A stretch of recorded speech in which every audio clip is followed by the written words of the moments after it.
On the 1st of August 1947, a group of British children were on a scouts trip at a beach. A 12-year-old boy named Karl Smith was also part of this group. All scouts were enjoying swimming and stuff at the beach when a terrible tragedy struck. Karl Smith drowned and died before he could be noticed and rescued by his companions. Karl's family was notable in the village, so his death was not easy for the entire village. It shocked everyone, and the deceased family received condolences from all around.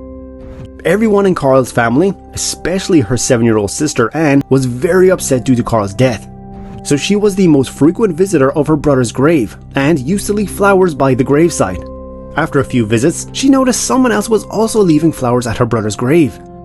Throughout the year, whenever she visited, she found mementos at the grave.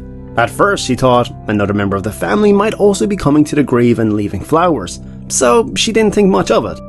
But as time passed and she grew older, her family members died one by one, but the flowers continued to be left on the grave. Now she knew it was not a family member. She was very curious about the mysterious man who was leaving the flowers and tried her best to find the man. She placed ads in the newspaper and left a letter for a man at Karl's grave, but the stranger could not be located. The mystery remained unsolved for almost 70 years. Finally, a journalist named Camilla Ruz from a newspaper became interested in the story and decided to help the old lady. She wondered who and why someone was visiting Karl's grave for so many years. The journalists launched a comprehensive investigation. They first decided to find people who were part of that trip that day. They also analyzed the mementos and the events leading up to Karl's death. Finally, they located the man who was leaving the flowers.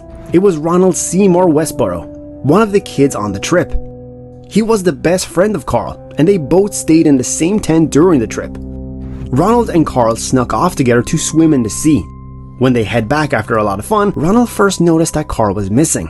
When he started looking for Karl, he found him dead in the water. Ronald told Anne that he had been Karl's closest friend and had been shocked by his death for many years.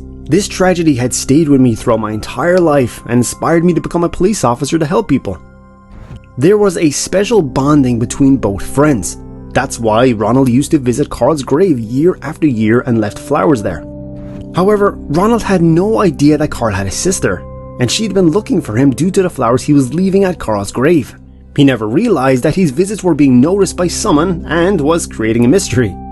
But thanks to the journalist's investigation, the mystery is finally solved. Ronald and Karl's sisters Anne have now become good friends and often share Karl's memories. Really, there is no match for true friendship. What is your opinion about Karl's unmatched loyalty with his friend? Let us know in the comment section below. Hopefully you have enjoyed the video, and if so, please don't forget to like and subscribe to our channel and press that bell icon.